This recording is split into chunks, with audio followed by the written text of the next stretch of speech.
Olá, hoje é terça-feira, dia 10 de março de 2025. Eu sou Elizabeth Mittesteiner e quero compartilhar com você uma palavra. Ela está no livro de Lucas, no capítulo 24, a partir do verso 13, que diz assim: Naquele mesmo dia, 2 dos seguidores de Jesus estavam caminhando para a aldeia de Emaús, a 11 quilômetros de Jerusalém. Enquanto eles andavam, ia falando dos acontecimentos da morte de Jesus, quando de repente o próprio Jesus veio, uniu-se a eles e começou a andar ao lado deles. Porém, eles não o reconheceram, porque Deus o impediu. Vocês parecem estar conversando muito sério sobre alguma coisa, disse ele. Com que se acham tão preocupados? E eles pararam muito tristes. E um deles, Cleopas, respondeu: Você deve ser a única pessoa em Jerusalém toda que não sabe das coisas terríveis que aconteceram na semana passada. Que coisas? Perguntou Jesus. As coisas que aconteceram com Jesus, o Nazareno.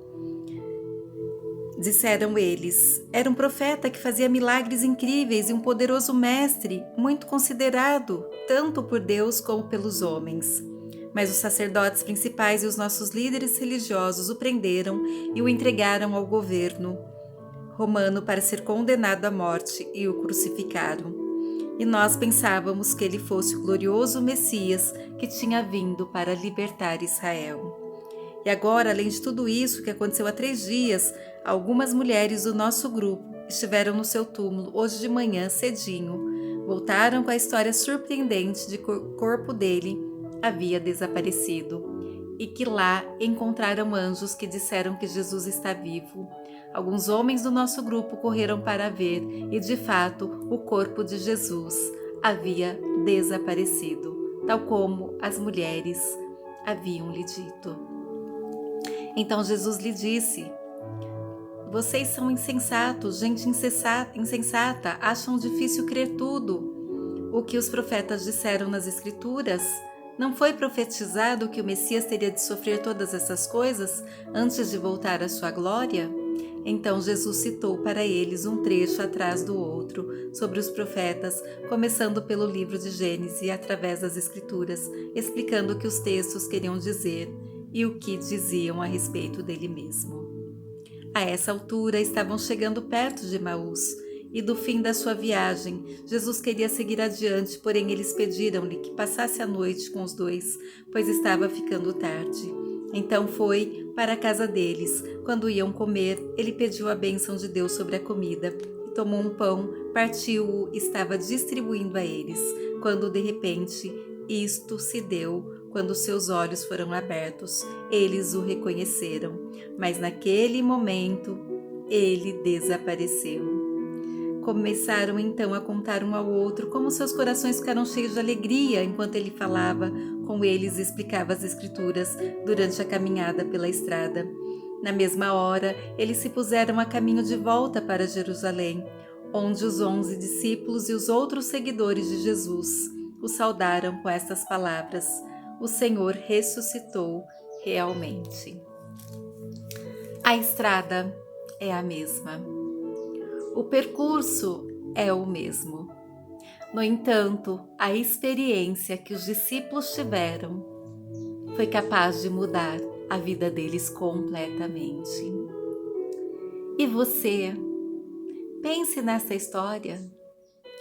Quando, muitas vezes, você passa por situações difíceis e, como os discípulos, estavam desapontados, estavam sem esperanças, mas o próprio Jesus apareceu para eles. A estrada de ida era a mesma, mas a estrada do retorno era diferente. Por quê? Porque não foi a estrada que mudou, mas foi a experiência que eles tiveram com Jesus que mudou completamente a história de vida deles. Por isso eu te convido, deixe Jesus ir e vir com você, não importa a situação da sua caminhada de vida. O que importa é que Jesus, a presença dele, faz toda a diferença. Vamos orar? Pai, que palavra linda e preciosa é tua, que fala de uma experiência que os discípulos tiveram quando iam comemorar a Páscoa, naquele tempo onde eles puderam estar com Jesus presencialmente, pessoalmente.